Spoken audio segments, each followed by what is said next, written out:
Hey everyone, welcome to my latest venture. My name is Jasmine Ortiz, and this is my first time ever really getting into the podcasting world. I have recently inked a joint venture with 99.7 The Heat Miami, officially syndicated by iHeartRadio, to launch the Jasmine Ortiz Show. And I'm super excited to be here with you all to talk about a variety of topics that matter to me, that matter to you guys as my audience. Things ranging from mental health, body image, current events, makeup, wellness, where to go, what to do in Miami, and how to survive your 20s in a big city. This is a topic in and of itself that has a lot to unpack here. So I'm so excited to get into it. I am an independent recording artist living in Miami, Florida. I went to University of Miami for modern artist development, and I have a lot of variety of experiences personally with a lot of the topics that we're going to get into. So, a little bit about why I started this platform.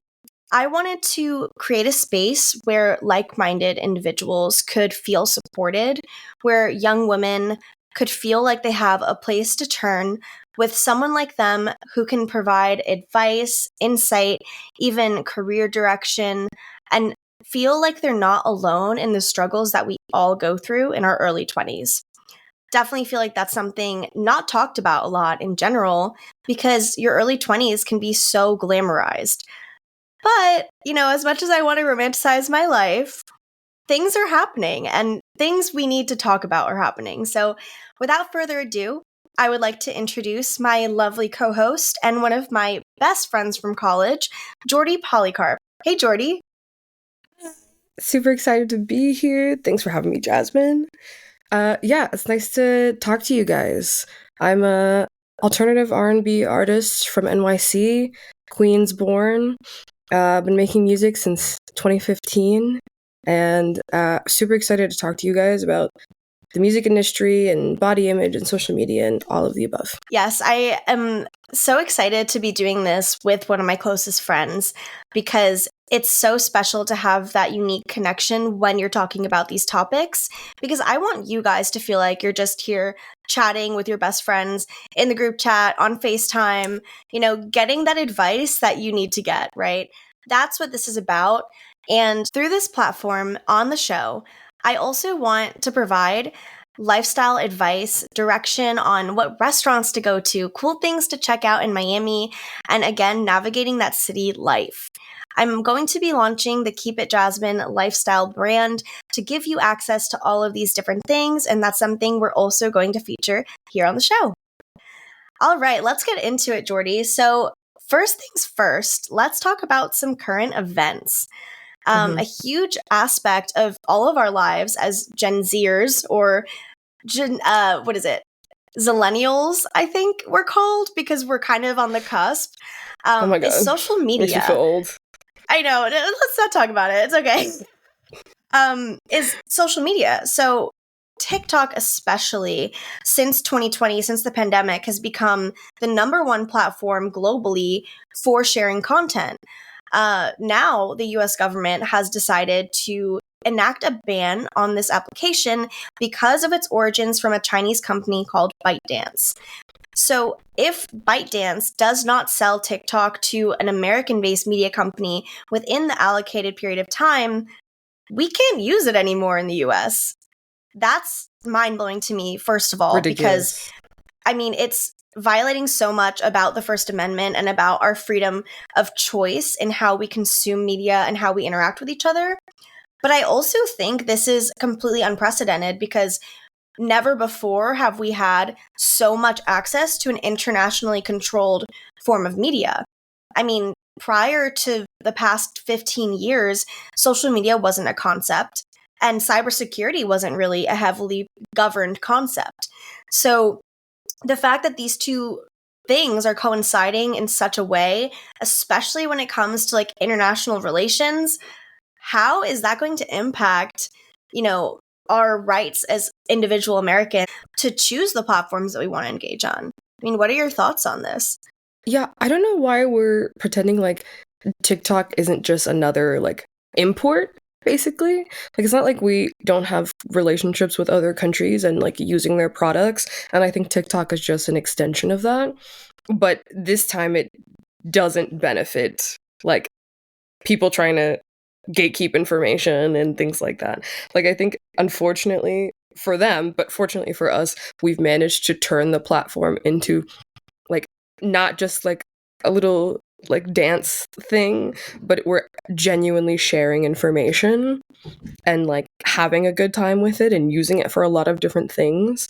But I think that the intent behind trying to ban it is mostly racist and xenophobic and isn't actually protecting us from anything. It's not like there's not other apps and companies also kind of mining our data or trying to.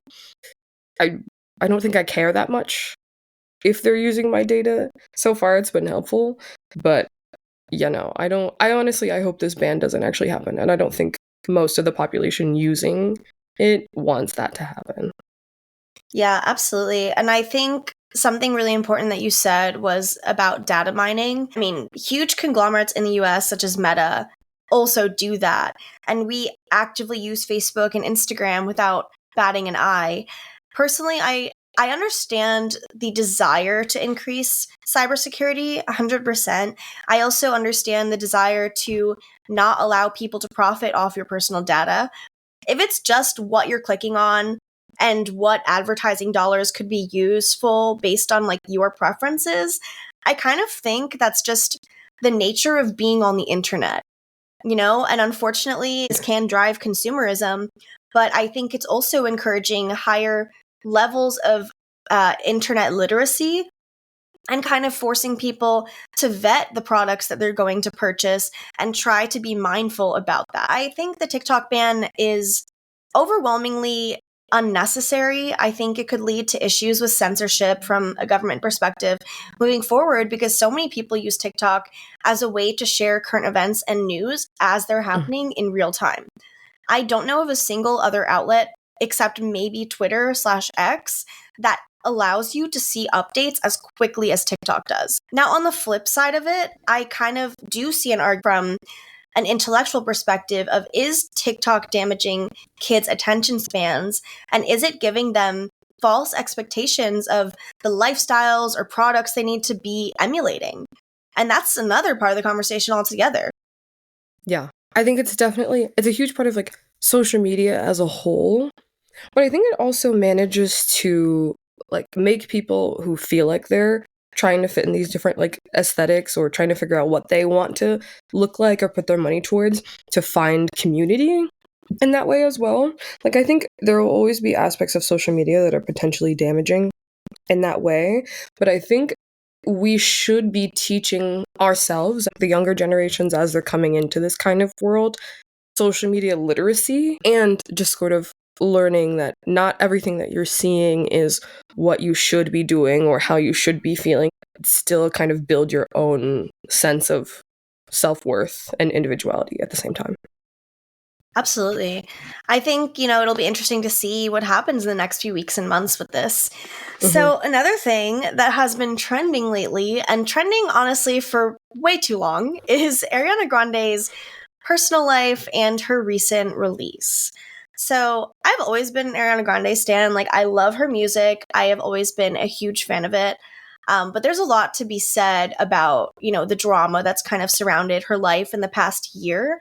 And how her album has benefit and kind of had some negative impacts from that as well. First of all, starting with the Yes and track. That was her first single off the album, and very kind of cheekily addressing the rumors or allegations of, kind of home wrecking another relationship between her partner, Ethan Slater, and his ex-wife, Lily J. What are your thoughts on this? We don't know these people. We can speak from a very subjective point of view because we don't have all the information. But from what the public's perspective has been, it's not looking good right now. It's not looking good for her. I unfortunately, okay, I will say, I also have been an Ariana Grande fan for a while. she can do no wrong. Like, obviously she can, but I support women's rights and I support women's wrongs. And wrongs. And I think a hard part of it too is because of like the social media train, we tend to uplift and put these celebrities and artists on a pedestal, and then when they do things that I've seen other normal regular people do in their life, it somehow feels worse and they get demonized and canceled and things like that. And now again, I'm not condoning cheating or home wrecking. I think as an adult woman, as an adult person, you should know better. But also, it's alleged, right?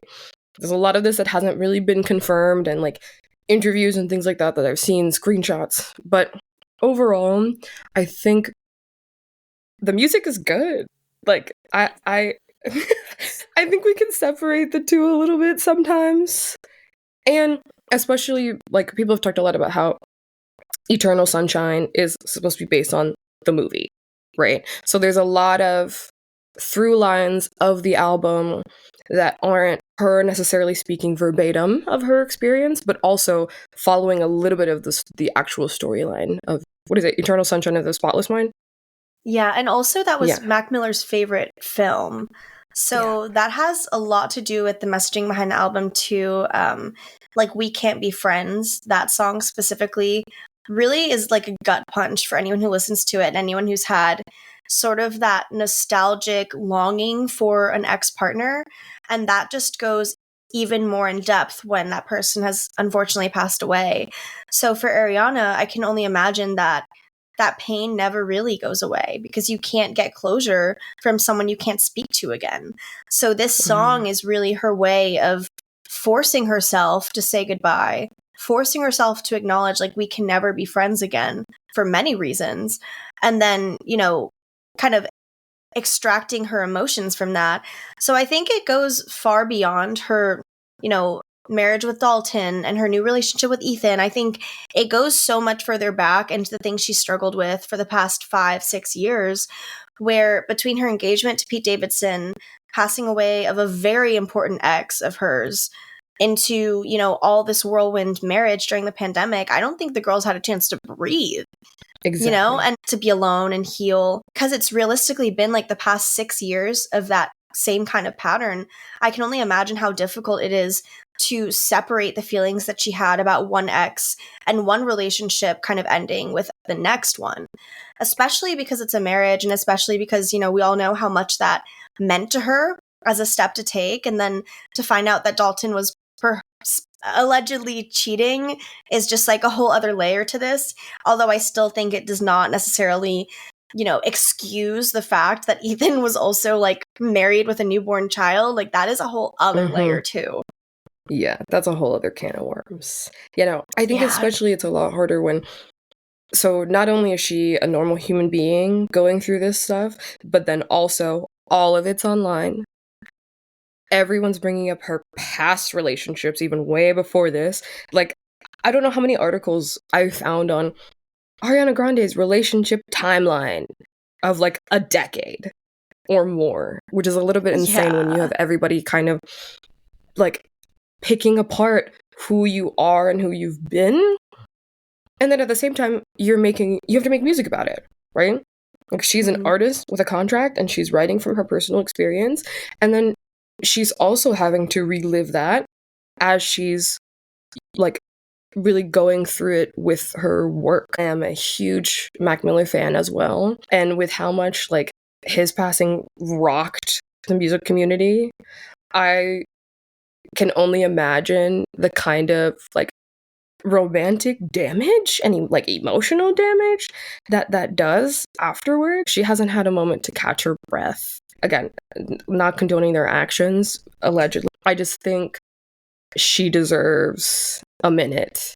And the music is good. Like, I connect with it. I understand it. Absolutely. And I think there's also a bit of a double standard here with how people are looking at her and penalizing her versus how they're looking at Ethan. I know that there's a lot of, you know, anger and vitriol against him as well, but because of her status as how huge she is as a public figure and as a superstar, really, she's taking the brunt of this damage, even though it takes two people to make that decision. And ultimately, the person with a newborn child was not her. She came in there like a big bad wolf and like did all this damage, but no, he had to be there as an adult and make that choice for himself. So I do believe that she deserves some grace and some privacy, because that can't be easy to go through as a woman, much less in the public eye. And especially I saw like people talking about they may or may not have broken up, and then all of the comments being like, she made him break up with his wife just to break up with him. Immediately, there's so much blame. Like, that's totally unfounded. She is the only one who made choices. Everything is her fault is such a double standard. 100%. I agree. And one more current event, actually also very sad and unnerving, because it has to do with a lot of media that we consumed when we were younger. The Quiet on Set docu-series that came out about what really went on behind the scenes in Nickelodeon in the early 2000s. Everywhere from Victorious through iCarly, all of those casts of those shows and their interactions with Dan Schneider. Now, I haven't seen exactly what the allegations are or exactly what the details are in the show, but I think in general this leads to a conversation of how are child actors, child performers being protected? How is this, commercialization of their experiences impacting them? And I think we've seen a lot of people come out and talk about that, especially Miley Cyrus on the Disney end of it. Yeah, I think from what I understand of what I saw, it was a lot of the executives and like directors and things like that who were in very close contact with these child actors from the show who were potentially abusing them. And I think it really perpetuates this cycle of using kid actors and feeling like we like adultify them a little bit. It feels like all of these little subliminal things that were in the shows that we watched, especially when it came to Nickelodeon, and certain episodes of Victorious that I remember like watching and then going back to them and seeing that it's weird. And even down to like Liz Gillies and her husband and them having met when she was 17 on the set of Victorious. It happens all the time. And I feel like the entertainment industry needs to do a better job overall of protecting their stars. If you're going to be making money off of these kids, they deserve protection and respect. I actually read Jeanette McCurdy's kind of autobiography. That book was so impactful for me to listen to. I also grew up in the entertainment industry. I started acting when I was 5, and I was very, luckily protected by my mom because she would go with me to auditions in New York. And I had none of these negative experiences, right? But I also think it has to do with the ratio of how much you're being exposed and to how many people. And for Jeanette, for example, I mean, she was on iCarly and auditioning for it from the time she was 11 or 12 all the way until she was 18 or 19. She was very much subjected to a lot of abusive scenarios. So if you're taking children out of homes that are not necessarily supportive and then putting them into these vulnerable situations with adults who ultimately just want to commodify them, nothing good is going to come out of that situation. So I really feel for Jeanette, and I admire how she's been willing to tell her story in the past few years. I find it incredibly inspirational that she's been able to overcome everything that she went through and now is remaking herself completely as an adult. I definitely agree. I think it's a really sad thing that as adults now they have to deal with that on their own. And I think especially like being a kid in that environment, you don't get to be around other kids who are not doing that most of the time, like being homeschooled and having to travel and like your family moving so you can be on set and things like that. I always think about how like I just started entering the music industry really in a serious way, and I think if I had been 15, 16 or like 12, 13, and I like did some of the like Disney auditions and stuff when I was younger, but I think if I had been put in that environment, I don't think I'd be the same person. Well, you know what? That is a super important conversation to have, and I hope that everyone who's been in that situation is healing from that time period and really moving forward. From there, I do also want to go into our topic of the day. And our topic of the day is also very important to both of us. It's body image. So, really quick, before we go in depth on that topic, I want to hear a quick break from one of our sponsors. Have you ever wanted to make some extra cash while also reducing your impact on the environment? Depop is a great way to do both. It provides a sustainable way to shop fun fashion trends while also being able to resell your old clothing you no longer want or use. What's old is new. With 20-year fashion cycles coming back in full force and old trends from the 2000s and 2010s coming back into style, Depop is the place to go to get authentic vintage looks to make sure that you're on top of your fashion game. Depop encourages users to assess their own consumption habits, and instead of shopping from that latest fast fashion brand, you can find almost any item that you may want or need right here on Depop. Depop is a great platform for sellers too. They offer a competitive rate of requiring only a 10% commission for using the platform, whereas competitor apps can take up to 20% from your final sale price. There are safeguards in place to protect shoppers and sellers from fraud on both ends. Don't let that pile of clothes you don't want haunt you anymore. Start uploading to Depop today and give your clothes a chance at a new life. It's as easy as opening the app, taking a few pictures, writing out your caption, and choosing your list price. Depop helps you every step of the way to make your final sale. This is Jasmine Ortiz on 99.7 The Heat Miami, officially a part of iHeartRadio. Now, let's get back to our regular scheduled programming. Let's get back into it. Our topic of the day is body image, and you're listening to 99.7 The Heat Miami, the Jasmine Ortiz Show. You're here with Jasmine Ortiz and Jordi Polycarpe. Now, this topic has so much of a personal connotation for both of us. Having grown up in the early 2000s, even with what we were just talking about, with a lot of the media that we consumed, and now moving into young adulthood and adulthood with social media, that has completely altered fundamentally how we looked at ourselves and the relationship we had with our bodies as young women. Almost every single young woman or femme-presenting person that I know has struggled deeply with body image.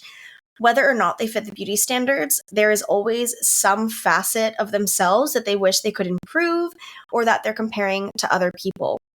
For me personally, my journey as an independent artist was, heavily involved with my body image because I had to really come to terms with the fact that I would be on camera in ways that I couldn't necessarily control all the time. If I'm shooting a music video or if I'm doing a photo shoot, I can't always control what the videographer or photographer is capturing, right? I can't always control the lighting or how I look from certain angles or how my body is presenting on camera. And you look different on camera than you do in a mirror. That's just the truth. I don't know what weird camera magic happens. Someone needs to explain this to me. But why is it that when you're on camera, you do not look how you look with your own eyes in a mirror? Like, I cannot explain it. So I had to confront a lot of the insecurities that I held and the beliefs that I held about my own self-worth when it came to body image in my artist journey. I remember growing up in the early 2000s when that very, very thin, supermodel was very much the norm and the standard that people wanted to emulate. And I never have once in my life fit that body type. I developed fairly young in middle school, and I always kind of felt like I was completely a different body type from the other girls that I was around. I always felt a little bit bigger. I always felt a little bit curvier. And that was, before any of those things were really idolized, right? It was more like, do these jeans make my butt look big in a bad way? Like, that was the joke in the 2000s. And it's the worst thing in the world if someone says yes. So that's the rhetoric I was exposed to as a kid. That's always what I internalized. So then as I, went through puberty as a young girl, I felt awful about myself. I was like, why are these things changing, faster than my peers? Why are these things changing in a way that I can't control? And all of a sudden I looked in the mirror and I feel like I didn't even recognize myself. So it took a really long time. I think end of high school and all of college to really come to a point where I feel better. I won't even say 100% amazing, but better and okay presenting myself and being vulnerable on camera and as an artist. And I'm sure you have a similar experience, Jordi, also as an independent artist and also as a curvier person. Mm-hmm. Yeah, we have a lot of similar experiences in this way, especially like for me as well, like being a Caribbean woman and coming from a Haitian immigrant family. The difference in that kind of culture and how we see body type and health and things like that versus Western society's kind of idea of what that should look like and how to talk about it was a very interesting thing for me growing up. That, like, does my butt look big thing? I knew not even to ask when I was a kid. I was like, I'm not even gonna bother because it was, and it always has been. And like now I'm like, oh, Yes, like now I'm queen, happy about yes. it. But like it's crazy thinking about how those standards change and the ways that they change, and especially nowadays, like we can't catch a break. Like now it's like have a big butt, but it has to be the BBL kind or like the super like muscly kind. And before that it was don't have one at all. And like I feel like there's been so many brands and companies and ad campaigns that are feeding off of women's insecurities because they know that the only way to get us to keep buying things is to convince us that we need them in order to look a certain way and that we should look that way. As an artist as well, nowadays, especially as I'm like getting back into releasing music and rebranding and things like that, body image and in particular body neutrality is something that I've been working on and has been really important for everything I've been doing lately, because especially as a Black woman and a bigger bodied Black woman, like I also developed really young, and it was always seeing women with my body type were either hypersexualized in like really gross, uncomfortable ways, or they were immediately maternal and like non-sexual beings or like mammies and things like that. Either way, our bodies were still being used for a purpose that was never like personal fulfillment or pleasure or joy, but it was always what can somebody else gain from my body in a bunch of different ways. So I think, yeah, even nowadays, I'm glad at least that, you know, the kinds of brands that are using more plus size models and a variation of plus size models, because even still there was like a right way to be plus size for a second as well. And now I'm seeing a lot more variety and different types of women and body types and sizes all across, at least where I shop nowadays and on my social media feeds.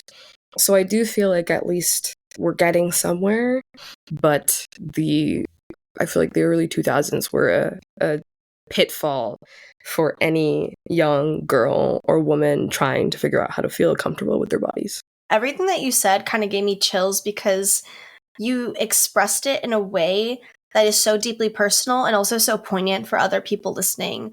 And I think a lot of Thank people you. will relate because I also felt like everyone who was supposed to represent me, anyone who was a Latina individual in media in the early 2000s, was very much hypersexualized and very much serving a purpose for the plot or as a token character for the, sexual interest of another non-Latin character. And that definitely had an impact on me because I genuinely never felt represented as a main character, as a quote unquote normal character with plot development in any media growing up. And it just wasn't a thing.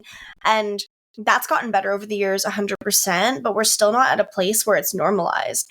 And I think Latinos in general kind of fall into this weird middle ground because we come in all shapes, sizes, colors, because, as an ethnicity, we have all races.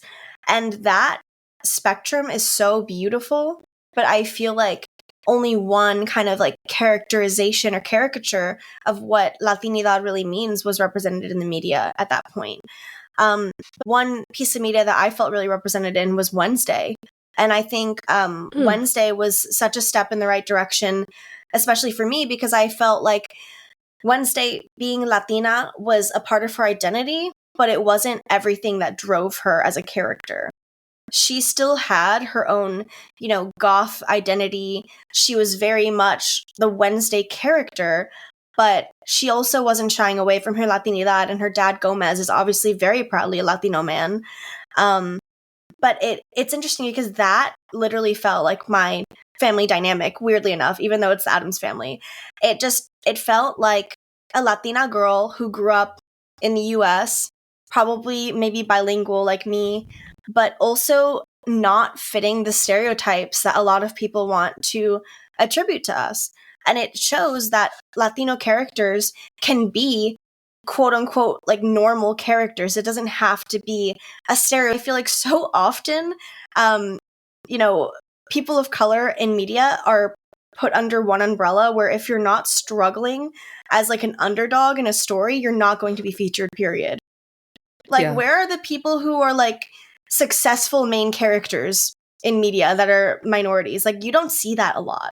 Mm-hmm. And that really hurts because while the struggle is so there and that's so real, and especially as a woman with immigrant parents, like that is real, right? That's important to talk about.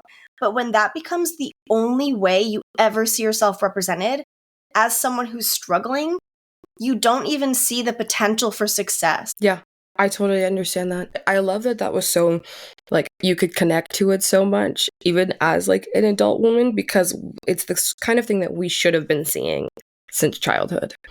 Like, I remember, I think the first time I ever saw a plus-size woman, and she's not of color, from what I understand, but being respected and adored in the ways that I think all plus-size women deserve to be, but so rarely are, was Ashley Graham at the time that she was kind of blowing up as like the plus-size model. And I think she was the first one for Victoria's Secret or something like that. Mm-hmm. But also she was featured in the music video Toothbrush by Joe Jonas's band DNCE. And to this day, I'm pretty sure it's one of the only mainstream like pop music videos where the love interest is a plus-size woman. And like every time I watch it, it still gives me chills. And obviously like other countries, especially like other like artists from Caribbean countries and African countries have been doing that for a while, but it wasn't necessarily as much in the mainstream, and especially in Western society. But the ways that like they show her back rolls, and like I think at some point she like picks a wedgie or something, which like if you have a big butt, you know that that's a consistent struggle. But like it's not like gross or like uncomfortable. It's like cute and like very like extremely normal. Whereas like I feel like the kind of media I was seeing from when I was younger was like, there's another movie called Good Luck Chuck, where that guy who like any woman who is intimate with him immediately finds the person they're going to marry right after, and like he gets famous for it.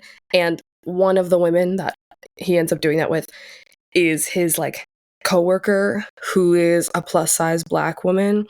And the ways that she is the butt of the joke the entire movie is that, of course, she's like, quote unquote, of course, she's undesirable. Of course, she's not married. Of course, no man would ever want to be with her, that she's so desperate to find someone that she has to get with Chuck in order for that to happen. And like him doing that action is so, quote unquote, like selfless and brave when like his friends who he tells are like disgusted by it. And watching that is right. It's I've insane. Never seen that. I'm actually appalled. I've never seen this movie. It was appalling, and I had never seen it when I was younger. I think it's from like mid early 2000s. And watching it as an adult, I was like, this woman looks like women I know. This woman looks like my friends. This woman looks like me. And that's horrible. Like, it's and that was the consistent imaging like the consistent messaging that we were getting. And so to move away from that, I'm glad that at least nowadays it feels a little bit different. But even still, like, I want to see plus size women as the love interest and not have any jokes about how much she eats or her going to the doctor and them telling her to lose weight or her not being able to get her jeans up and things like that. Like, I would love to just see a plus size woman be adored and respected and loved and have three-dimensional plots and dreams and aspirations just like everybody else, especially a woman of color. Absolutely. And that's exactly how I felt with Latino characters. Like, just representation in general matters so much, whether it's race, ethnicity, body type, sexuality. That matters because, like you said, three-dimensional characters. That element was always missing for me, and I'm sure for you as well. Like, making it the butt of the joke what your identity is not cool. For example, like Latino characters oftentimes in like 2000s rom-coms were like the maid. I mean, look at J-Lo and Maid in Manhattan, quite literally. And I love that movie for like nostalgia purposes, and I love J-Lo. Like, J-Lo can do no wrong. But at the same time, it's like despicable that almost all the characters I saw growing up as Latinos were like nannies or maids, or they were like these abuela types who like could not be sexualized. If you're young and in your 20s, you have a thick accent and you're hypersexualized. And then if you're an older woman, you cannot be sexualized whatsoever. You are, again, like what you were saying, completely maternal. So I feel like that middle ground is finally being developed and discovered with these characters, but there's still a lot of room to grow. All right, we're going to get way deeper into the topic of body image as well later on. But right now, I want to hear from one of our sponsors. Got to pay those bills, girl. You know how it is. So we're going to hear from them. Have you been looking for a makeup brand that values skincare as much as you do? No need to look any longer. GLOSSIER.com. That was GLOSSIER.com. Glossier is a makeup brand that offers a wide variety of products, all the way from gentle skincare to refined makeup. Some of my favorites to use every day include the Milk Jelly Cleanser, Lash Stick, After Balm, and the Boy Brow and Brow Flick Duo, especially because it comes with a brow pomade and a microfine detailing pen. I bought this combination together because I love filling in my eyebrows. I personally feel like if I have any makeup on my face, it's either going to be eyelashes, eyebrows, or both, especially if I'm going for a natural look, which Glossier is really well known for. This is Jasmine Ortiz on 99.7 The Heat Miami, officially a part of iHeartRadio. Another great product for that natural clean girl aesthetic is the Future Dew Serum. The reason I love Future Dew is because it is so versatile. You can use it as a highlighter, you can use it on top of your moisturizer, under your foundation, even as the only thing on your skin if you just want to have a quick glowy look. Another thing I love about Glossier is how inclusive they are as a brand. They have a wide variety of skin tones available in their concealers and in their foundations. Another thing that they're really great at is their lip products. I cannot emphasize this enough, but I am absolutely obsessed with Balm.com. I have 8 different flavors of Balm.com. My favorites are the lavender, rose, birthday cake, and original. I think it is one of the best lip balms on the market, and you absolutely need it in your purse right now. Next up, we're getting back to our regular scheduled programming on 99.7 The Heat Miami, officially on iHeartRadio. Let's get back into it. This next segment is actually probably going to be my favorite in the whole show. This is our first episode, so we have a lot more to come. But today, on our Uncut Diamond segment, where we interview upcoming independent artists, upcoming individuals who have a lot to say with their artistry, we are going to be interviewing the one and only Jordi Polycarpe. This independent artist actually happens to also be my co-host, but she is an incredibly talented, up-and-coming alternative R&B artist out of Queens, New York, and I'm super excited for her to share a lot more about her journey, her background, her experiences, and, you know, what is important to her through her artistry. So, Jordi, I'd like you to introduce yourself a bit as an artist. Hi. Thanks for having me. Yeah, I'm super excited to be on and talking to you guys about all this stuff. So, yeah, thank you for the introduction. I'm alternative R&B artist. I'm from NYC, born and raised.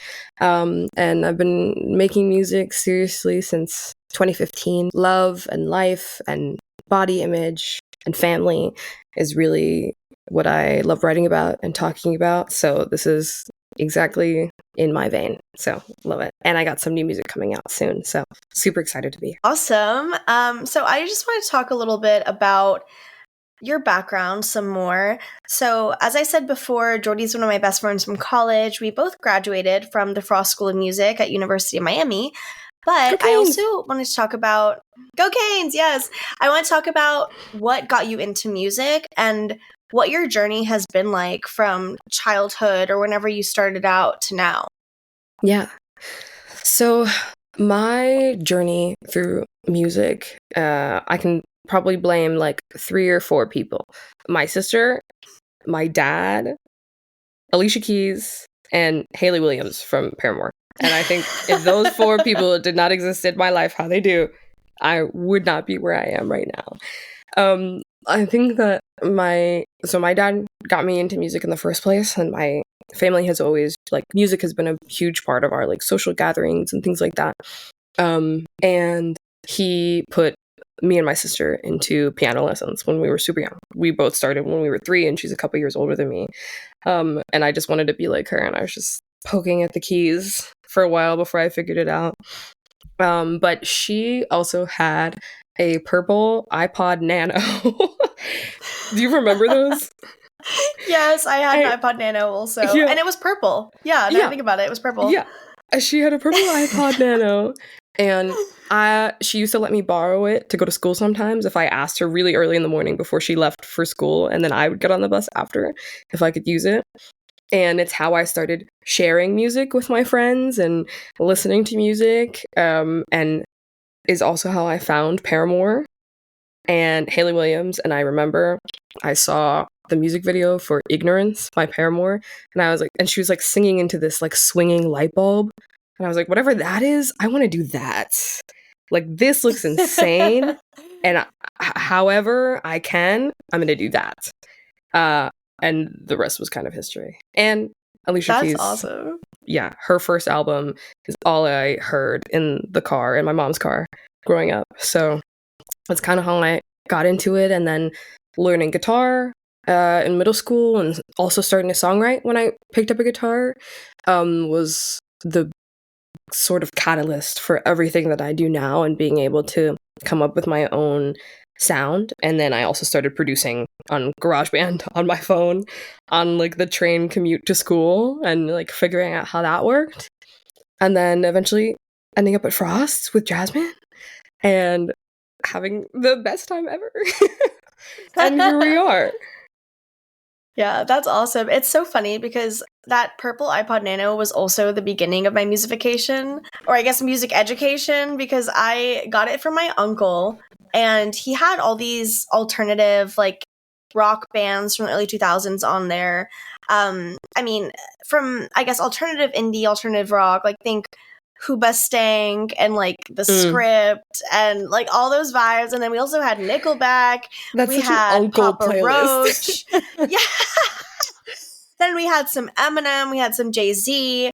It was just such a conglomerate of like weird music together. Like, it was weird, but I loved it. And I basically studied the entire list of music that he had given me. I had no concept of who these people were, what the genres were. It was like I'm 8 years old and I'm just listening and I'm enjoying it. And that's when I really started falling in love with rock, because rock, hands down, my favorite genre since I was really, really young. All forms of rock. I mean, from grunge to like early alternative rock into like indie rock now. Always been a huge influence for me. So I love the purple iPod Nano origin story. I think that's something so random and unique that we share. Okay, so moving forward from that, I love how you talked about your journey producing, because that's something that's so important as women to get into and not be afraid of. I remember going into Frost, I had zero knowledge of production, and I was encouraged by one of our professors, Dean Ray Sanchez, to really delve into that world. And I started out learning on Logic freshman year, and now I've fully self-produced some of my projects. I love getting into the studio and co-producing with other producers and engineers, and it doesn't feel like this intimidating world for me anymore, but for a lot of women it can be. So how important is production to you and your creative process? And as a woman, how important is it for you to see other female producers and engineers? Yeah, it's everything. It's everything. I think producing is so important as an independent artist because it's one of the main things people try to take your money for. I can't tell you how many times I get approached by like people like selling beats and like trying to sell me beats that are like extremely generic, and they're like, you kind of sound like Summer Walker. Here's a Summer Walker type beat. And I'm like, cool, thanks. Yeah. But also, I'm an artist as well. Like, and I think it's so important for women to, like, female artists and non-binary artists to be producers as well, because one, it gives you way more control over what you sound like, which is also something people are constantly trying to take from us. And it helps you build a world for yourself. It helps you carve out your own niche. And I can't tell you how many independent female artists I like grew up with as well, like going to like camps and music programs and things like that, who could not produce and couldn't play an instrument and were so frustrated at not being able to release music the way that they wanted. Like, so for me in particular, I was like, I have to do this. Like, when it's fun, like I was doing it on my phone and it felt like a little game. And then suddenly I was making cool stuff. Like, suddenly I really liked what I was making, and I got to like be creative and expand my worldview. So yeah, it's everything to me. Love that. I love that answer also. And when you said that they felt frustrated, that really struck a chord with me, because I think one of the things that gives you the most agency as a songwriter and as an artist is being able to do everything yourself, right? And I think that can be a very overwhelming barrier of entry for a lot of people. But really all you need to do is open up your computer. If you have a Mac, open up GarageBand. If you don't want to invest in Logic or go that route yet, just play around with it. Like Jordi was doing this literally in high school on the subway. It's so accessible. And I think really the first and most important part is getting over the mental barrier. And then another resource that I like to use, this can be controversial in the production community, I get it, but this is for beginners, right? If you want a good place to start and just kind of get your hands dirty into production, go on Splice and get a membership. Get those beat packs, because genuinely that can be the building blocks that you need to get started. You don't need any sort of music knowledge, music theory, history in order to be a producer. And I think, it's really important to have that knowledge. I also play instruments like Jordi, but at the same time, like there's an accessibility now in music production and in the music space that was never there before. So take advantage of that. You don't have to sell out stadiums your first week, right? Rome wasn't built in a day. So keep it pushing, keep it Jasmine, Yes. So my next question for you is, who in your life inspires you the most as an artist and as a person? I would say and it's going to be a couple people, but like the people who inspire me the most are my friends from high school. And I feel like my mom would not like that answer. And like, I love my family and they're also so inspiring and they're my rock always. But I feel like when I met my friends from high school, and they're from middle school because it was the same school. Two of them in particular that I'm thinking of have always been so unapologetically themselves and so authentic at all times, which is so incredibly difficult to do when you're 11. Because who even are you when you're 11 or 12 or 13? Middle school was like the worst, I think, for everybody for the most part. And it still really Absolutely. sucked for us. Right. It sucked in a lot of ways. That's just what it is.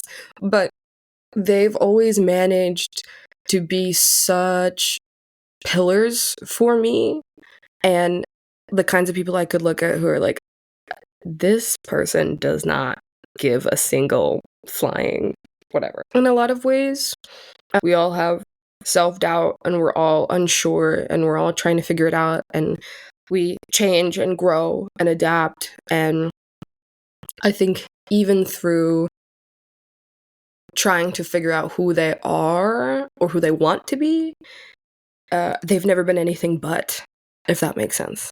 And for me, especially trying to be fearless in my art and like trying to push my boundaries and get out of my comfort zone and make music I care about and that other people will care about and that I really feel deeply connected to, I can't apologize for being who I am. And I can't apologize for looking how I do. And I love how I look and I love who I am. And I think they are some of the people who have really helped me step into that and embody that. And I don't think I'd be where I am without them. Wow, I love that answer. I think it's so beautiful that you said that. And that's also, I think, a unique perspective for people to acknowledge, because the people you grow up with can really help shape you. And I do believe 100% it takes a village, whether that's from like your parents' perspective, where it takes a village to raise a child. It also takes a village to grow up. It takes a community. And that sense of community can help you find your own sense of self and find a place in that community. You know, you're one of my best friends from college. I love how close we've always been. You know, you single-handedly got me through some of the most difficult times of my life, especially through college. So I really value and appreciate that. And I think you can find so much inspiration from your peers if you allow yourself to remove ego from the equation. Because I think there's so much of a comparison game when it comes to people of the same age.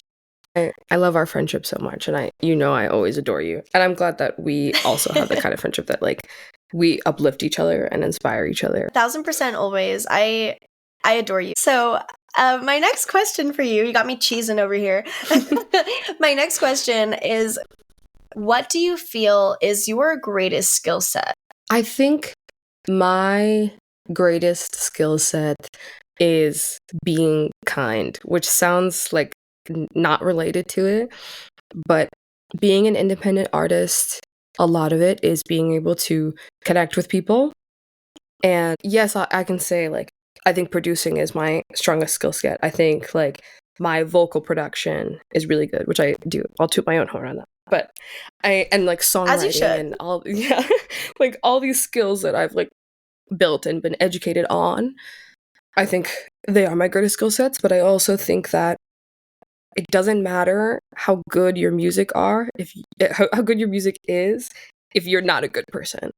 And if you're not the kind of person that people want to work with. From middle school on, I did meet a lot of artists and worked with people my age and a little bit older or younger, who had the ideas and they had the drive, but they were not good people.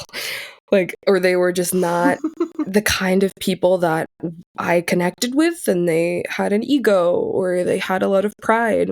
And I remember there was one program that I did where Yvette Noel Shore, Beyonce's publicist, came and gave us a talk, and she had said that one of the most important things for her, especially in the industry and like being a woman in the industry and a Black woman in the industry, is just knowing how to be a nice person, and it'll take you far. And I feel like hearing that, it really helped me. So yeah, no, I think my greatest skill set is just that I care about people, about people's work, and I respect people.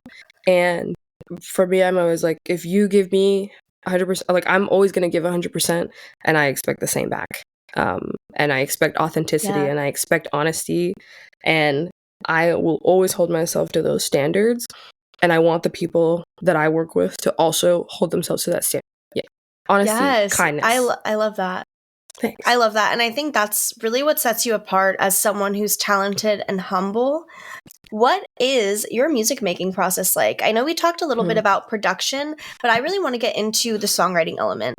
So where do you start? What do you begin with? And what tips do you have for upcoming artists? Yeah. So for me, there are a couple of tried and true ways that I have done that really work for me. I would say I'm going to talk about like two because I feel like those are the ones I use most of the time.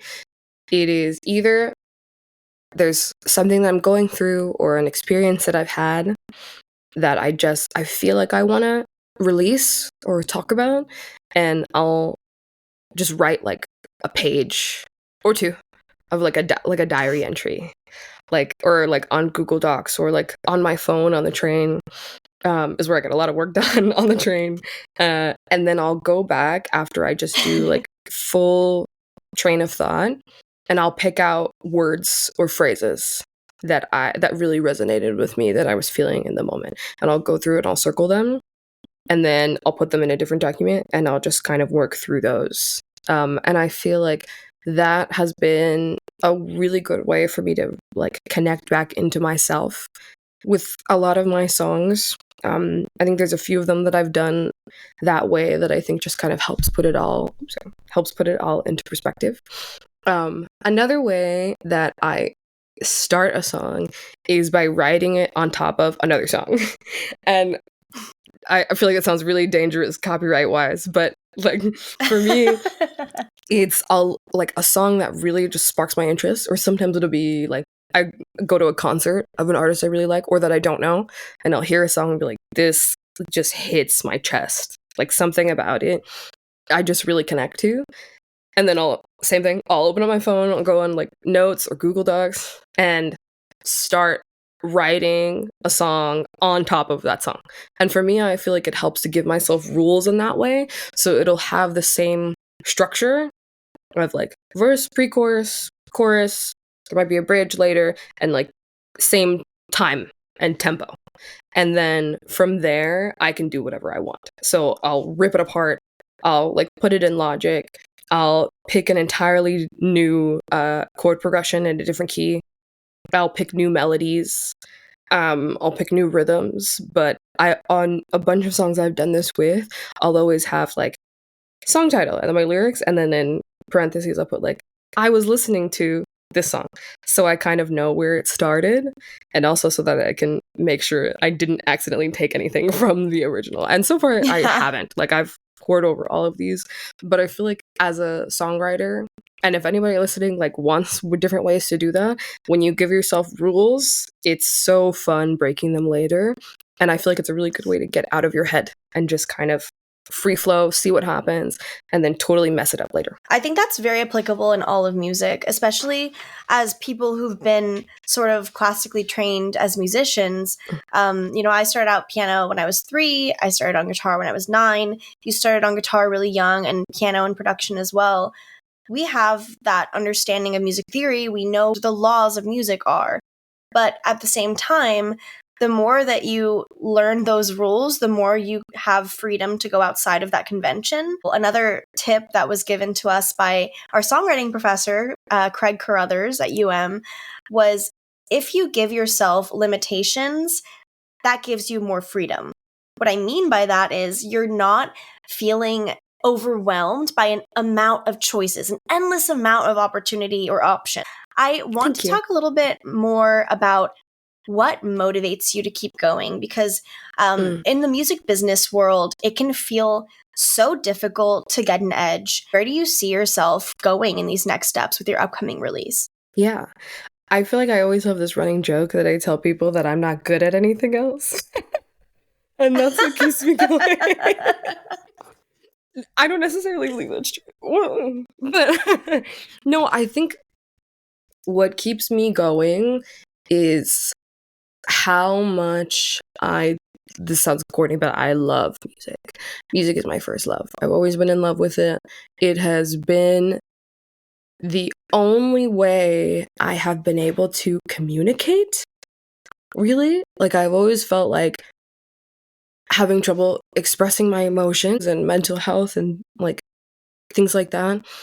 It was so hard for me to verbalize those when I was younger, because one, I felt like my family didn't talk about those kinds of things a lot.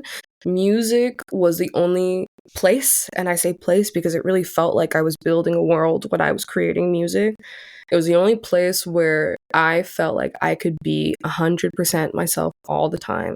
And I could say what I wanted, and I could speak how I wanted, and I didn't have to code switch or be polite or not curse or like feeling like I had to have these restrictions on myself that I did in my daily life.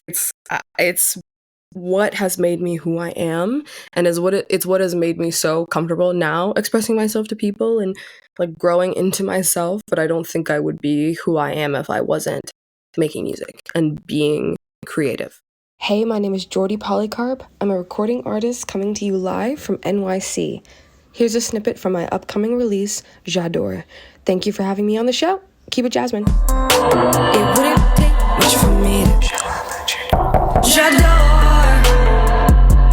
Baby, j'adore. Baby, j'adore. Baby, j'adore. What I know is that I have to keep going because I think I'd be very disappointed in myself if I could go into the future and like me at 35 or me at 40, it's like I don't do it anymore. Like not even for fun, not even as a hobby. I'd be like, who are you? I don't recognize you. Like, so for me, it doesn't even matter in terms of like what it can give me or could eventually give me financially or business wise, but it is the very fiber of my being. So I kind of have to. And also I'm not good at anything else. So that is why. I definitely have the same feeling. It's like, what do you mean? What motivates me? Like, I'd have to do this. Like, there isn't an option. Okay. Yeah. It's who you are. And this profession is not for the weak, right? This is so hard, emotionally, vulnerability wise, financially. Busting down those barriers is so difficult. But when you get even a little bit ahead, it fills you with so much joy and hope and fulfillment. This is a passion-based industry, and you have to love it to really succeed in it. Okay, so we're going to hear from another one of our sponsors, take a quick little commercial break. My name is Jasmine Ortiz. You're listening to the Jasmine Ortiz Show on 99.7 The Heat Miami. We're here with independent recording artist Jordi Polycarpe. We're going to go in depth on our topic of body image in just a minute now. Don't be like old me. Old me had no idea what she was going to eat for breakfast every day and often struggled to make that difficult choice. But now, with Oats Overnight, I never have to think twice about what I'm going to eat in the morning. Oats Overnight allows me to spend less than 2 minutes each night to prep breakfast for the next day. It even helps me meet my protein goals by including 20 grams of protein per packet. Seriously, guys, this is a no-brainer. When I'm on tour, Oats Overnight is my go-to every single morning. When I'm worrying about running around doing hair, makeup, prepping for a show, I don't have time to make breakfast. So just going to the fridge, eating something that's yummy and nutritious makes me feel good and ready to take on my shows. Oats Overnight come in a variety of flavors, including my favorite, which is caramel cold brew, and things like blueberry cobbler, maple pancakes, chocolate chip cookie dough, and more. You also have the option to choose if you want it to be more like a protein shake by adding more milk to the mixture, or you can eat it with a spoon if you add a little bit less. This is Jasmine Ortiz on 99.7 The Heat Miami on iHeartRadio. Now I want to walk you through how you can make Oats Overnight at home. What you have to do is go on Amazon and order your starter pack. It'll give you a variety of flavors to choose from and your very own Oats Overnight blender bottle. Next, you're going to choose your favorite flavor, rip open the pack, and pour it into the blender bottle. Then, you can pour in your milk of choice up to the 8-ounce line that's already marked for you. Now all you have to do is mix it together, pop it in the fridge, and the next morning, breakfast is all ready to go. With Oats Overnight, you can make breakfast fit your lifestyle. Now back to our regular scheduled programming on 99.7 The Heat Miami, officially a part of iHeartRadio. Hey guys, welcome back. You're here with Jasmine Ortiz and Jordi Polycarpe on the Jasmine Ortiz Show. We're here to talk to you about a super important topic that we covered a little bit earlier on in the show. But right now, we want to delve into some specifics of how this topic influences different aspects of our lives. Body image comes in all different forms, whether it's positive or negative, whether it's internal, whether it's something that other people are putting onto you societally, but it also impacts intrinsically so many things in our lives. We already kind of talked about early 2000s and the media and that role in body image, but now I really want to talk about how it impacts fashion, mental health, and dating. And this is something that Jordi brought up to me as a super important topic for her, because she's having different experiences dating as a young woman in New York City. Jordi, I want to talk to you first about fashion and how, the plus size fashion industry has evolved a lot, but how do you think it's impacted body image, both for better and for worse? Earlier, when I had mentioned Ashley Graham, I think she was a huge part of this and that movement when she was like first added as a plus size model for Victoria's Secret. I think that fashion is a huge part of how women are meant to see themselves and how we create spaces for ourselves. It's in everything because the female body is so vast and it exists on a spectrum. And unfortunately, the fashion industry hasn't quite been able to catch up. I think nowadays, for me, especially as a plus size woman and trying to buy clothing and go into like trusted brands and size inclusive brands, and especially for like trying to be in the music industry and pick clothing that fits correctly and that works for music video, having a hard time because I'm like, I can't find anything.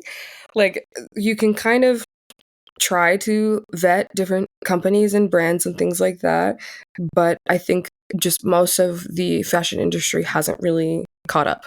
But and I do also think it's so expensive too. It's so expensive. It's so expensive, and it's crazy how plus size fashion has been marketed as like a luxury item space when in reality it's literally just a necessary thing in society. I can't tell you the brands what is that I've about? seen. Dude, like the stores, you'll like walk in and I'm like, why are these jeans $150? When like oh god, that's like just not that straight sizing doesn't have expensive jeans and things like that, but like the main plus size stores that have existed for like our mothers and things like that are still selling $150 jeans. And like trying to buy shoes that fit like bigger calves in particular also is a huge thing. When my god, like the knee-high boots, thigh-high boots. Yes. Oh, I have had issues with that. Like I'm in straight sizing, but I will not lie to you, like I got thick thighs. And these thighs do not want to fit in thigh-high boots. Not only that, I'm short, which just adds insult to injury. Same. So it's like they're either like up to my freaking waist and will not go over my thighs, or they're ridiculously big up my calves and just like completely the same size all the way around, but still always too tall. Like there's no good medium there. There's no good medium. Yeah, especially being I'm 5'3", so that's a big part of it. I'm 5'2", girl. Yeah.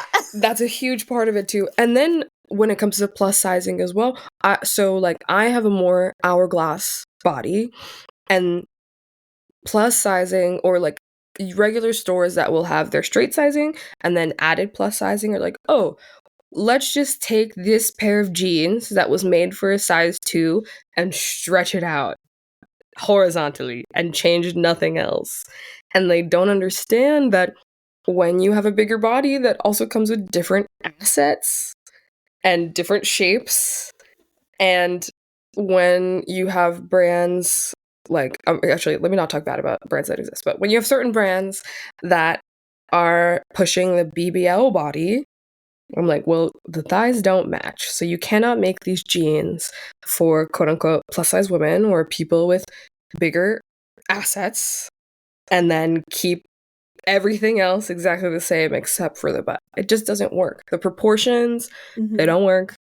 I have always had a hard time. Like any store that I go to, I could buy anywhere from a size 8 to a size 16, depending on the store and the type of clothing and the material. So we've come to the conclusion that fashion, you need to Sucks. wake up. You need to you need to get your stuff together, because we deserve to have pants that fit our bodies comfortably. Especially like summer's coming up. Jean shorts are my absolute like Achilles heel. Shorts. Jean shorts. Oh my god. Okay, so I think jean shorts are cute. I like them visually. They have never worked on my body ever. Ever. Like it's either that I have like cheek hanging out, or they're like so like big on me that I need a belt.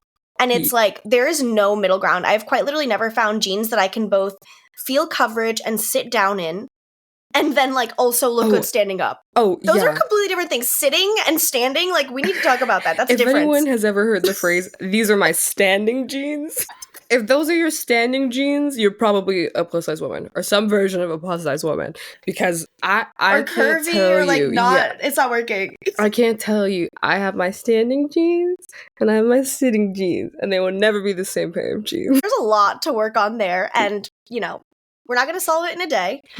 Let's move on to body image and dating, and how, you know, that whole conversation has kind of existed, because something that we talked about before about the hypersexualization of, you know, people of color, that also directly plays into body image and dating. So what are some of your experiences with that? Because I know I've had like assumptions be made about hypersexualization because I'm a Latina, and especially from like men who aren't Latinos, like you can get that a lot. And that sort of rhetoric also exists towards Black women. Yeah. I think we're definitely in the same boat. Black and brown women have always been hypersexualized or maternalized, as we talked about earlier, depending on your body type. And there's never much of an in-between. And that, unfortunately, that always extends to dating. And again, this is if you're a woman who dates men. So depending on orientations, and I also date women as well. But when it comes to men and the ways that they put us in categories, it really manifests itself in dating. I think I remember there were a couple studies from like 2010s, and I think they've done redos of these, and it still holds true, that the least desired categories of people on dating apps are Black women and Asian men. And unfortunately, the reasons, we all know that the reasons are stereotypes. And they're really unfortunate. And then what ends up being, what I've seen happening a lot of the time is they end up dating each other nowadays. Especially, I live in Queens. Okay, and there's a lot of Slay. us. Like, yeah, like I've seen. I can't tell you how many times I've been to like the Queens night market, and there's Black women, Asian men, couples everywhere, and it's really unfortunate that we have been feeling that as a community, especially as we get older. My cousins and aunts have stressed so much, like, try to date now because, like, you don't want to be in your 30s or entering your 40s and single. And I'm like, well, I don't think there's anything wrong with that. I think there's a lot of power that comes into knowing yourself and continuing to keep your standards. But I think especially dating as a plus-sized woman of color, I've had some positive experiences and I have had quite a few negative experiences.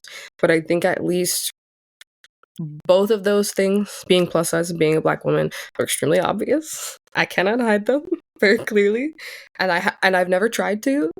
And I think it does a good job of weeding certain kinds of people out who either would have never dated you in the first place or who are trying to like prove them something to themselves in dating you, and then realizing that they are never gonna like take you home to their mother or anything of the sort. Yeah. And I think we've had similar experiences with that. That is such a specific type of pain, like not meeting family expectations of a partner because of like race or body type. You know, I had a personal experience with this, and growing up in the Northeast, this was something that I felt was more prevalent up there. Like, I live in Miami now, and I'm definitely in the majority here.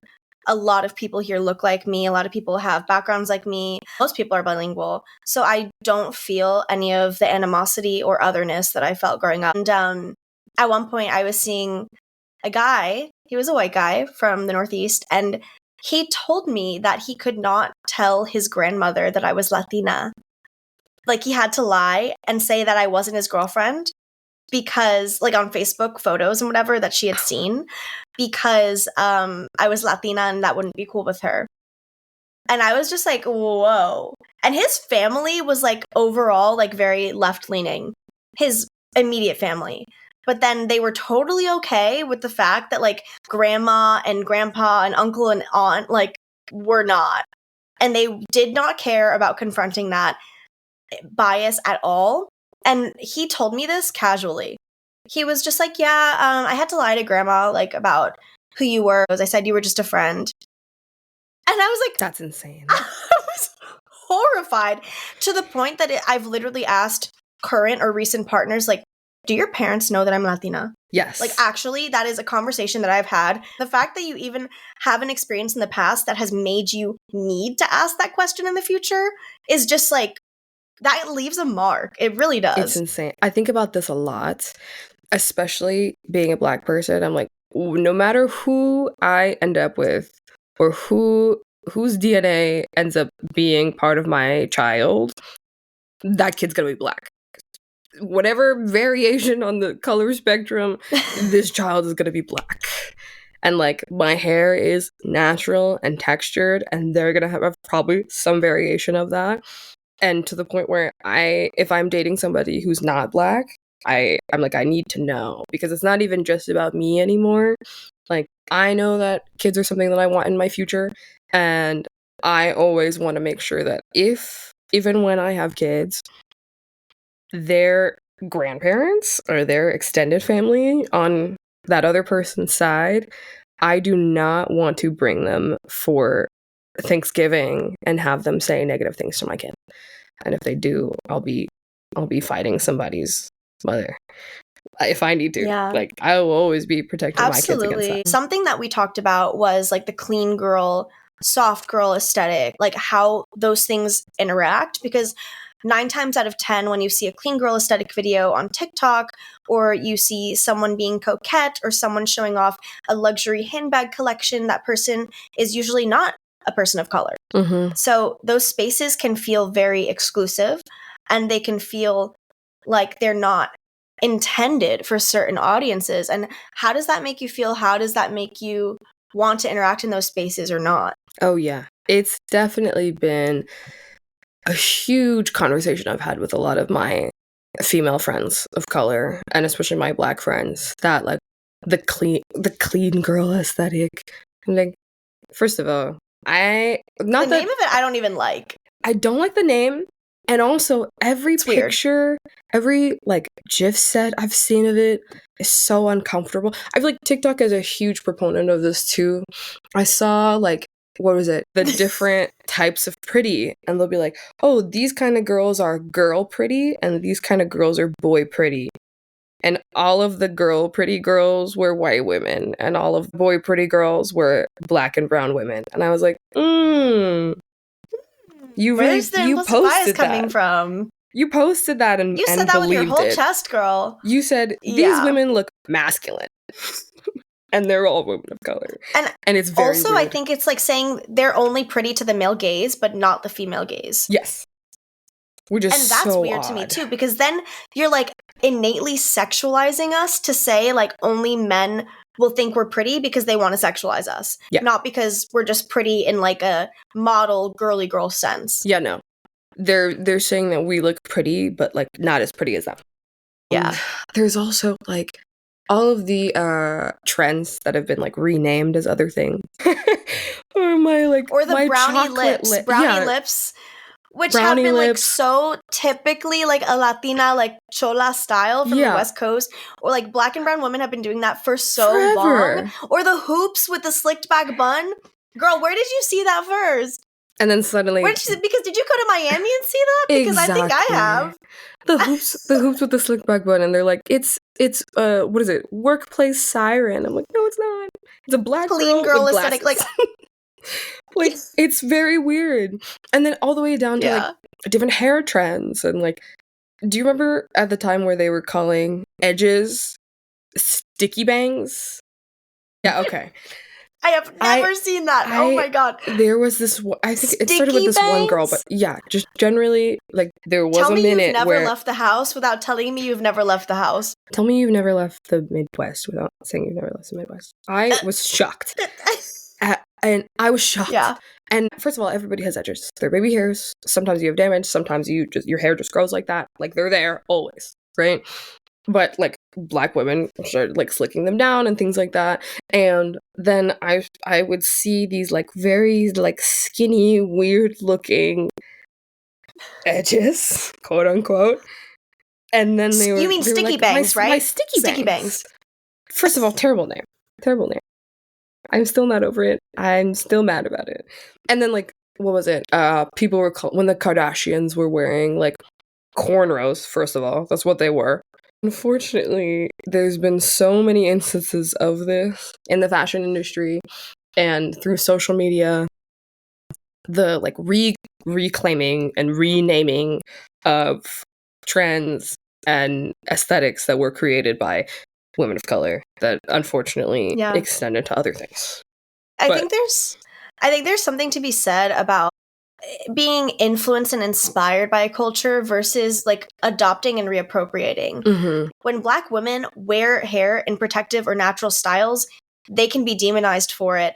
Whereas you see a white woman wearing the exact same style and it's high fashion. Yeah. It's trendy. It's not about necessarily like the influence. It's about the lack of understanding between the difference of how people are treated wearing their hair like that. Exactly. And I think that's the biggest like cognitive dissonance there. I love this discussion. I think it's so important to highlight not only like the body image perspective, but just our individual experiences. And so many things came up throughout this conversation that I didn't expect to touch upon, but I think are super important for other people who might be relating to this, you know? I want to take a quick commercial break and then we'll get back into it with some advice for you guys. If you're like me, your mom did not let you drink soda growing up. You remember the struggle of trying to get it at the supermarket and not being able to, all because it had too much sugar. Now, there's an option for those of us who want to cut down on our sugar intake, but not compromise on flavor or the fun of a fizzy drink. Introducing Olipop, the soda that your mom would actually let you bring home. It only has 2 to 5 grams of sugar per can and 9 grams of fiber. I mean, come on, you cannot go wrong with something with so many health benefits.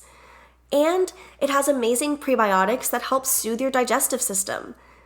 Olipop comes in all the classic flavors that we know and love, like vintage cola, root beer, and cream soda. It even has more adventurous flavors, like cherry vanilla, banana cream, tropical punch, and watermelon lime. I love getting to try all the different Olipop flavors, knowing that I'm not compromising on my health to have a fun treat. Try Olipop if you're looking for something to spice up your lunchtime, and surprise your mom with a healthy soda that you know she'll love. Okay, so this last segment is probably going to be one of my other favorites on the show. This is our community corner. So we have gotten some submissions of questions to answer for you guys anonymously regarding any sort of topic from career advice to dating to friendships to conflict to falling out, any of the above under that umbrella. We are here for you girlies and the guys. We want to answer your questions. So feel free to reach out to me via DM. I'll be posting polls every week on my Instagram at I am Jasmine Ortiz. So our questions for today. This first question, what do you do when talking to someone and it's going really well, but then you feel their energy shift? Mm-hmm. Oh my God, do I hate this. This is probably one of my biggest icks when talking to someone in dating in general. Everything's going well.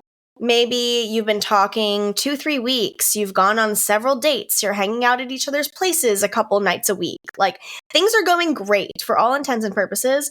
And then the minute, quite literally, no, the second that you start showing the tiniest bit of emotional connection, the person completely turns the other way.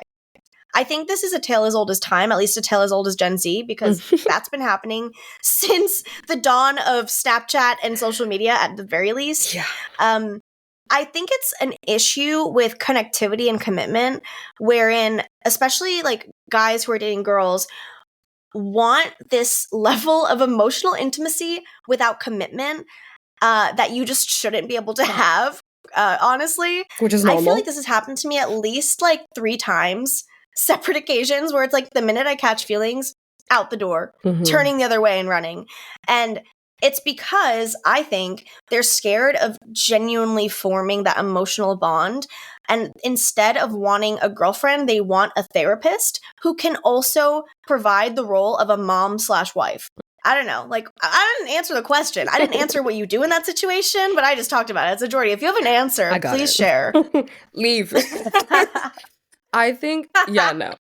Dump him. Leave. Block him. Okay, hold on. So, I think it's 100% scared of commitment.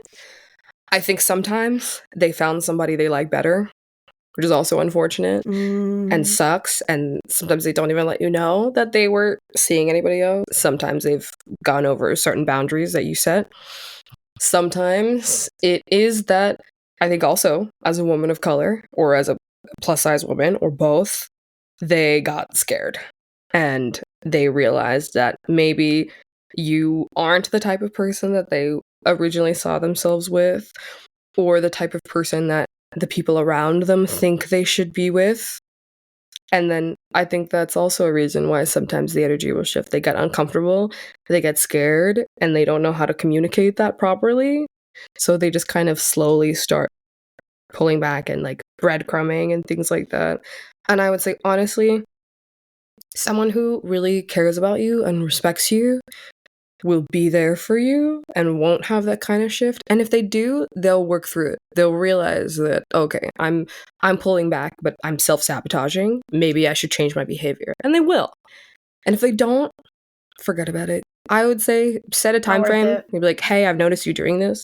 If they don't change within like a week or two, move on. Whatever your personal boundary is, set it, stick by it, and leave. Because if it's not getting better by week 2 or month 2, it's never going to get to that point. And I think whenever I've actually gotten into a relationship with someone, it has not been hard. It shouldn't be hard. It shouldn't be this like series of games and mind tricks and what ifs and guessing. It is not like that at all. If someone's down for you and they want you, they will let you know. Period. Yeah. So it's just like, don't even bother. Don't waste your time. Okay. One last question for this week, and it's kind of related to what we just talked about. How do you get over being ghosted? And for me, it took me years to get over some of these crusty dusties. It took me years. So I don't know if I'm the best example of this, but getting over being ghosted really comes when you focus on yourself again and you move past whatever the obsession or, appeal was with this one person. So my experience with getting ghosted, one time it was really bad because the next 2 weeks later, this person had a girlfriend already lined up. So I think it was what Jordi said, where he found someone else along the way of us seeing each other that he felt was a better fit for him. I mean, obviously that hurts. That sucks. Moving on from that situation, I think took a lot of internal work. It took self-love because I had to learn that it wasn't really my fault. There wasn't a reason. There wasn't anything that I could have done to make him not do that. There wasn't something that I should have said to make him stay. If someone doesn't want to stay, if they want to cheat, if they want to leave, they are going to do that regardless of anything that you do or say. Yeah, I fully agree. I think it really does come down to, like you said, self-love and being comfortable with yourself in order to get over that. And I think when it comes to, I think ghosting is a very stupid, immature thing.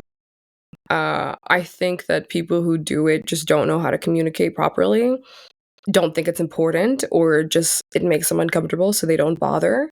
And if you know yourself as a young woman, you deserve better don't even worry about it. They just weeded themselves out, and they're going to make it a lot easier for you to find somebody who just fits for you and respects you and adores you in the way that you deserve. And I think for me, the times that I hadn't like really experienced ghosting until like later into college or even recently post college. I was like, why are you still doing this at 24? But I think that it really, for me, how I got over it was just kind of like, I kind of already knew it wasn't working out.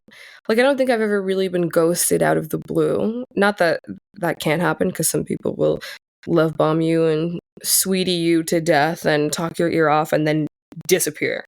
But I do think that sometimes it's just not working and the chemistry is off, or if you don't feel 100% comfortable with the person, like there's always, I think at least for me, little telltale signs that like this person is not it for me. Definitely not.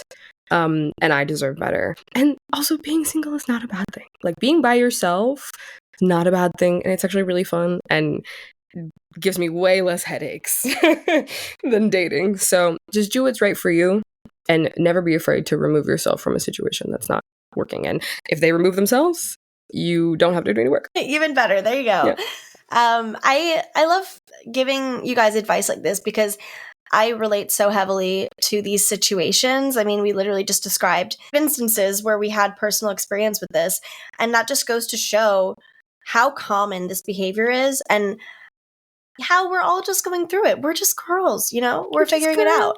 And we're just girls. And it's important to normalize the pain that's involved with that, because your feelings are valid. And whether you knew someone for 2 weeks intimately or 2 months, it still stings, and you can still look back at yourself and be like, did I do something wrong? And the answer is, girl, you did not. Like, pat yourself on the back for surviving that and move on to greener pastures. So that is the end of our first episode. Oh my goodness. Yay. I am so excited to be here launching this platform with you guys. Once again, my name is Jasmine Ortiz. This is my lovely co-host, Jordi Polycarpe, and we're here on the Jasmine Ortiz Show on 99.7 The Heat Miami, officially syndicated with iHeartRadio. Please check us out on all streaming platforms. We'll be on Spotify, Apple Music, all of the above. This video version of the podcast will be available on YouTube, and you can find out more about our daily lives and our artistry on Instagram at I am Jasmine Ortiz. And where can they find you, Jordi? You can find me on everything at Jordi Polycarpe. JordiPolycarpe. Awesome. Jordi Polycarpe on all social media platforms. All right. Thank you guys for tuning in. We'll have more for you next week on the Jasmine Ortiz Show. Make sure that you be yourselves this week and keep it Jasmine.